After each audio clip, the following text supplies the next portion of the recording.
Officer, आप इनकी बात पर यकीन मत करिए। मैं तो एक असली बिजनेसमैन हूँ जो एंटीक खरीदने आया था, लेकिन इन्होंने मुझे झूठा बता दिया। उसी समय एंटीक शॉप के ओनर्स अमरीश को पकड़ के ले आए। ऑफिसर, आप नक्श की बात पर यकीन मत कीजिए। एक बार लकी क्या हो गया, ऐसा लगता है कि वो बेगुनाह को भी अपराधी बना देगा। अपराधी सिर्फ एक है, अमरीश गज्जर। मिस जूली, क्या आपको लगता है कि आदमी झूठ बोल रहा है?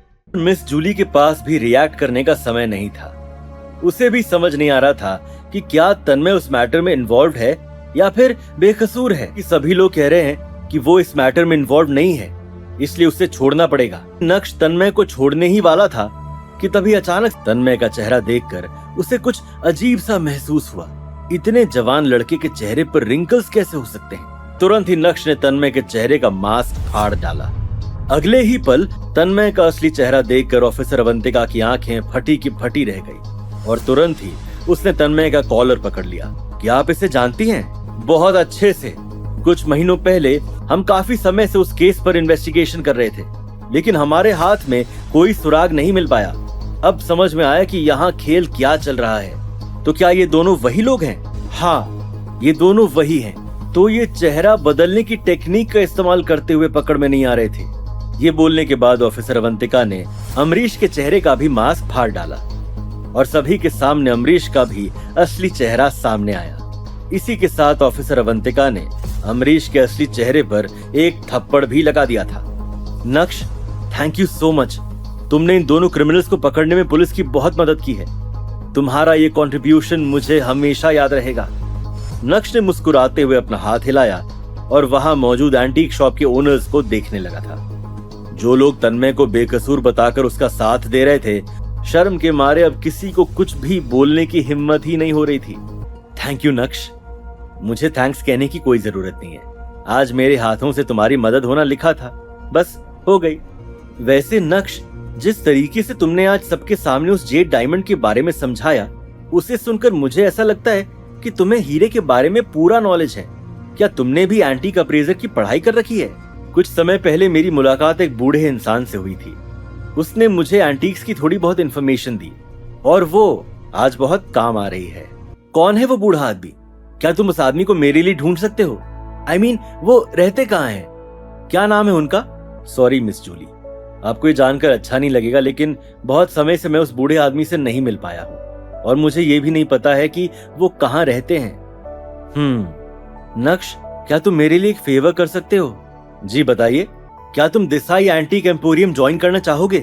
तुम्हें यहाँ हर रोज आने की जरूरत नहीं है, लेकिन अगर मुझे कभी तुम्हारी मदद की जरूरत पड़ी तो तुम्हें आना होगा। इसके लिए मैं तुम्हें महीने की 1 लाख सैलरी दे सकती हूँ। क्या तुम्हारे लिए सही है?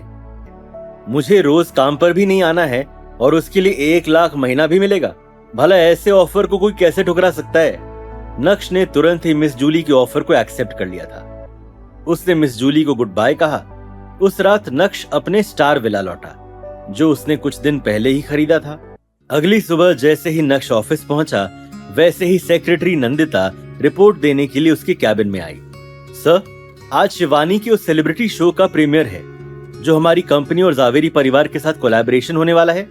क्या आप वहां जाकर देखना चाहेंगे? नहीं, भूल जाओ उसे।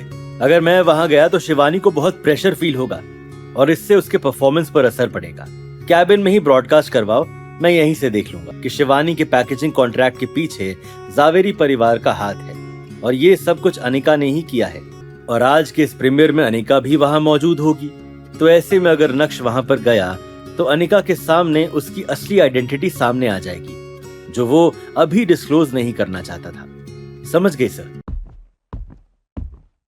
आधे घंटे बाद नक्श अपने लैपटॉप पर शिवानी को परफॉर्म करते हुए देख रहा था। शिवानी अपने स्टेप्स भी भूल रही थी और जब उसके स्टेप्स और म्यूजिक के बीच कोई कोऑर्डिनेशन नहीं रहा, बैक स्टेज पर लगातार गड़बड़ हो रही थी और अंत में शिवानी ने चिढ़ते हुए अपना पैर जमीन पर पटका और स्टेज से चली गई।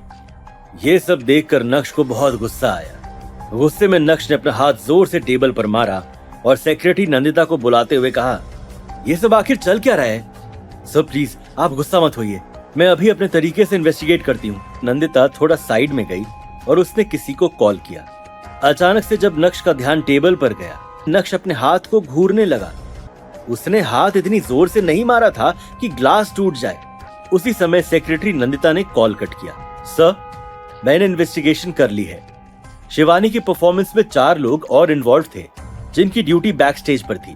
वो गलती उन्हीं से हुई है, लेकिन अभी उनमें से कोई भी रिस्पॉन्सिबिलिटी लेने के लिए तैयार नहीं है और सभी एक दूसरे को ब्लेम कर रहे हैं। तुम जाओ और उन चारों को मेरे ऑफिस में आने को कहो।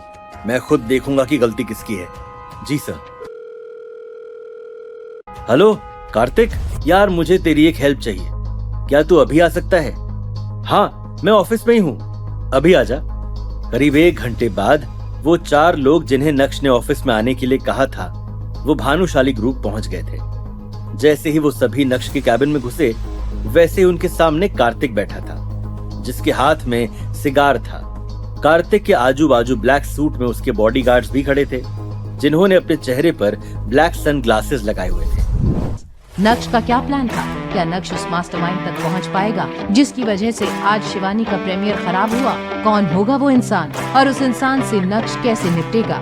इस नुकसान की भरपाई अब जावेरी खानदान कैसे करेगा? क्या सारा इल्जाम अनिका पर आने वाला था? ये जानने के लिए देखिए अगला एपिसोड सिर्फ पॉकेट FM के YouTube चैनल पर, और इंस्टा एम्पायर के सारे एपिसोड सुनने के लिए डिस्क्रिप्शन में दी गई लिंक से डाउनलोड कीजिए पॉकेट FM।